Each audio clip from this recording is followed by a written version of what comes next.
Hello, আসসালামু আলাইকুম। তো আশা করি সবাই কেমন আছেন। তো অনেক ভালো আছেন। তো আমিও অনেক ভালো আছি। তো আজকে হচ্ছে আপনাদেরকে এই ফলটার মাধ্যমে পরিচয় করে দেবো এটা আসলে কি ফল।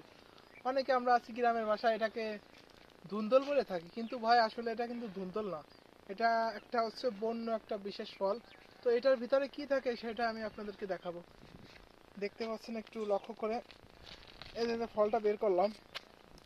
আমি শুনেছি আগের কালের মানুষেরা নাকি এই ফলটা থেকে এই যে রসগুলো বের করে চিপে সুন্দর মতো পাও যাদের ময়লা আছে তারা নাকি ঘষতো, এটা শুনছি। তো এটা কতটা সত্য আমি জানি না। তো আসলে হতে পারে। আমি একটা দেখুন পরীক্ষা করার জন্য একটা বের করে সেটা থেকে রস বের করে ফেলছি। এই রসটা বের করার পরে আমি আসলে বুঝতে পারছি যে এটার ভিতরে আসলে জালি সিস্টেম একটা আছে। এই যে দেখতে পাচ্ছেন অনেকগুলো বিচি আছে।